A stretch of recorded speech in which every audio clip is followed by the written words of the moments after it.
It is all about handling why meniscus tear happens. So when we say, now what keeps your organ and your tissues integrated? आपके शरीर के muscles को जो tissues हैं, basically bone के tissue हैं, अभी क्या हो रहा है, what is happening is the integrity factor of those tissue has become very less. So osteoporosis. Now, one of the reason why osteoarthritis is happening is because you are losing the integrity of bones. That is why there is inflammation. Why there is inflammation? Because any kind of a movement or stress or pressure makes it inflamed. It creates damage basically. So the integrity factor of your tissues is something that has been lost. What is that thing which integrates tissue? The cohesiveness between each cells integrates tissues. The holding factor between cells integrates the tissue. Now, how you can understand that holding factor? So what is the holding factor? What is that aspect which integrates you as an organism, as a life? जीवन, एक जीवित प्राणी के रूप में आपके अलग अलग आयामों को, फिजिकल, नॉन फिजिकल, सभी को इंटीग्रेट कौन कर रहा है? होल्ड किसने करके रखा हुआ है? So there must be some kind of a holding factor. Now you can correlate that with breath hold, because any kind of effort that you make, कोई भी जोर आप लगाते हैं लाइफ में, चाहे शरीर से लगाते हैं, चाहे माइंड से लगाते हैं, चाहे इमोशन से लगाते हैं, किसी तरीके का भी एफर्ट आप लगाते हैं तो उसमें पीछे आप देखेंगे सांस रोक के एफर्ट लगाया जा सकता है, इसके अलावा ऑप्शन ही नहीं है. यानी आपको इंटीग्रेट करके एक्शन क्या करवाता है? आपका holding factor, that is your kumbhak. Now if your integrating factor has become weak, और इसका एक और एग्जांपल आप समझ सकते हैं. Today people's mind is too much disintegrated. लोगों को नींद नहीं आती है, कैंसर हो रहा है. कैंसर का मतलब टिश्यू डिसइंटीग्रेशन, इंटीग्रेशन खत्म हो रहा है टिश्यूज का. तो कहीं ग्रोथ हो रही है, कहीं ग्रोथ नहीं हो रही है. So integrating factor has become less, that is cancer. Now your metabolism is weak. आपका मेटाबॉलिज्म खराब है. यानी मेटाबॉलिज्म खराब है, कैसे पता चलेगा? डायबिटीज है, थायराइड है, ब्लड प्रेशर, हार्ट डिजीज है, ऑटो इम्यून डिसऑर्डर है, तो आपका मेटाबॉलिज्म खराब है. यानी मेटाबॉलिज्म का इंटीग्रेटिंग फैक्टर खराब है, कुंभक खराब है आपका. होल जिससे कि वो काम होता है वो खराब है. तो टेयर क्यों हो रहा है? अभी भी देखेंगे थायराइड में क्या होता है, स्किन बिल्कुल ड्राई हो जाता है. देन वेट गेन का बड़ा इश्यू है. देयर इज लॉट ऑफ, कोई चीज इस्तेमाल नहीं हो पा रही ठीक से. सो फैट बहुत ही ज्यादा बॉडी में आ रहा है, या फिर वाटर रिटेंशन, या फिर गैस रिटेंशन, गैस बन रही है ना. तो काम नहीं हो रहा तो कहीं पर डिपोजिशन हो रहा है. डायबिटीज में वेट लॉस हो रहा है, चोट लग जाती है, ठीक नहीं होता,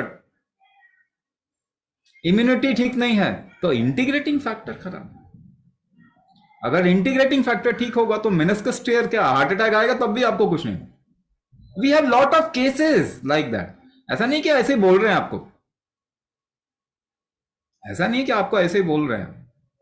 बहुत सैकड़ों केस है, सैकड़ों केस है, एक दो तीन नहीं.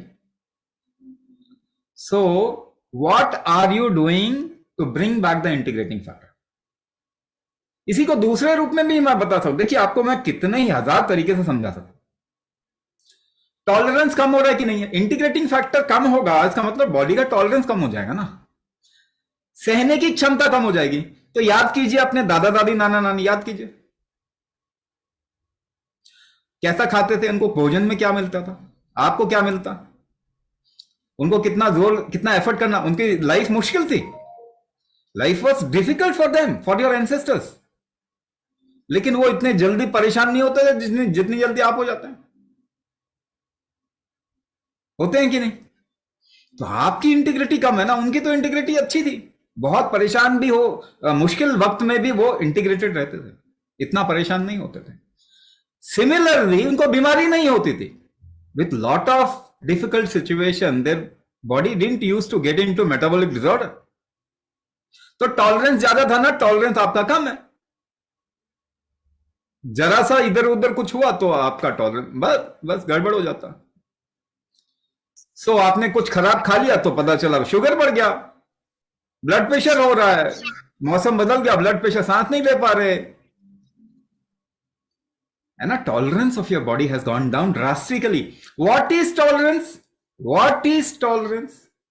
टॉलरेंस अंग्रेजी का शब्द है, बोलने में तो ऐसा लगता है जैसे हम भी अंग्रेज बन गए, बड़ा अच्छा हो गया, समझ में नहीं आता।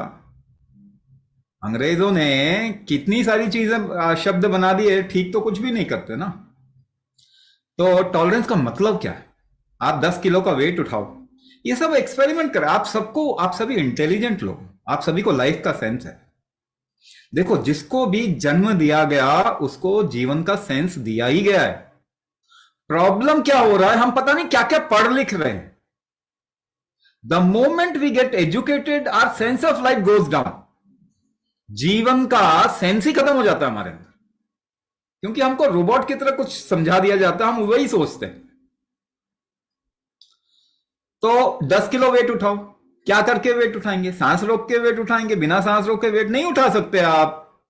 अब आपको 10 किलो का टॉलरेंस सपोज कीजिए आपके लिए आसान है उठाना, तो टॉलरेंस आपका कितना? 10 किलो का। अब 20 किलो का टॉलरेंस बनाना है तो क्या करना पड़ेगा?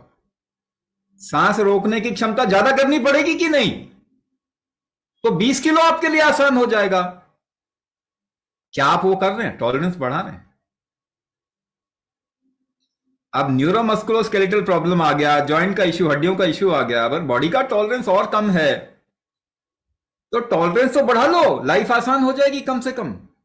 चल फिर काम तो कर पाएंगे, लाइफ तो जी पाएंगे। आजकल तो दवाई खा के तो लाइफ भी नहीं जी पा रहे, नंबनेस हो रहा है, दवाई खा के नंब कर रहे हो ना अपने आप को। एक ही दवाई काम करती है, दर्द की दवाई। इन्फेक्शन को हटा दिया जाए तो कोई दवाई काम नहीं करती। डायबिटीज ठीक हुआ कोई एक इंसान बता दो, 100 साल में बता दो कोई ठीक हो गया तो दवाई खा के? थायराइड का मरीज, ब्लड प्रेशर, हार्ट डिजीज, कोई भी किडनी का इश्यू, कोई भी बता दो, एक एक आदमी बता दो दवाई खा के ठीक हो गया। तो दवाई तो नहीं ठीक करता आपको, नंब कर देता, ताकि आपको थोड़ा कम पता है। दर्द की दवाई केवल काम कर, इनसेंसिटिव बना देती है आपको। इनसेंसिटिव बनाना लाइफ नहीं होता। आप जरूरत पड़ने पे इस्तेमाल कर लीजिए, मगर अपना तो टॉलरेंस बढ़ाओ। आप बॉडी का टॉलरेंस बढ़ाएंगे तो काम कर पाएंगे, जी पाएंगे, आगे प्रॉब्लम कम आएगी। अगर ऑर्गन फंक्शन, ऑर्गन स्ट्रेंथ को बढ़ाएंगे तो फिर आप you can recover from all those metabolic disorders. आपका मेटाबॉलिज्म अच्छा हो जाएगा तो कम से कम जीने का मन करेगा, मन में खुशी रहेगी, चल पाएंगे और काम कर पाएंगे, खा पाएंगे, भूख लगेगी, हाँ, और हजम भी होगा। नहीं तो खाएंगे तो टेंशन क्या होगा, शुगर बढ़ जाएगा, पता चला हजम नहीं हुआ तो और कोई इश्यू आ जाएंगे। तो टॉलरेंस इंक्रीज कीजिए। तो दो तरीके से मैंने बताया, ठीक है ना? दो तरीके से इंटीग्रिटी बढ़ाइए, टॉलरेंस इंक्रीज कीजिए।